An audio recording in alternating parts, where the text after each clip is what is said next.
Shalom shalom, nongeye kubasuhuza mwese aho muri mu nkurikiranye shimira muri TV konumira kugira ngo nze kubana namwe kugira ngo tubashe gusangira ijambo ry'Imana.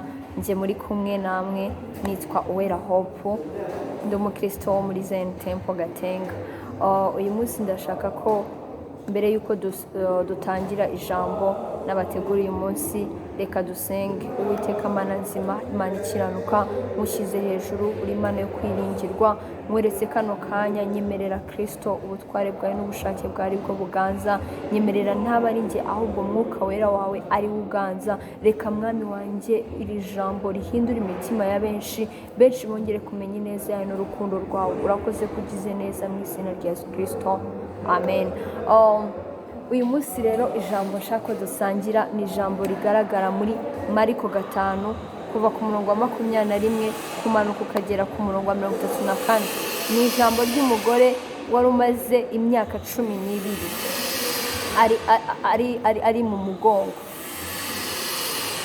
imyaka 12 y'uburwayi, imyaka 12 afite ikibazo gikomeye. Ndashaka kukubwira ijambo rivuga ngo iyo wahuye na Kristo birahinduka. Iyo Kristo yageze muri wowe, ubuzima burahinduka. Iyo wemereye Kristo akakubera umwami n'umukiza, ubuzima bwawe burahinduka. Iyo ndwara yawe nihura na Kristo izakira. Ubwo bugumba bwawe nuhura na Kristo buzashira. Uyu mugore mu myaka 12 nyeka ko yivuje bishoboka, nyeka ko yagiye ahantu hose hashoboka, ariko ntacyo bigize bamumarira. Ariko umunsi yahuraga na Kristo, umunsi yakoraga kuri Kristo, ubuzima bwe bwarahindutse. Wari uzi yuko uramutse uhuye na Kristo uyu munsi ubuzima bwawe bwahinduka? Uramutse uhuye na Kristo uyu munsi wari uzi ko ubukene bwawe bwarangira? Ndashaka kukubwira rino jambo kugira ngo wumve imbaraga ziri muri Kristo, imbaraga zikorera mu mwana w'Imana. Nshuti yanjye, birashoboka ko utaraha ubuzima bwawe Kristo ngo abuyobore nk'uko bikwiye.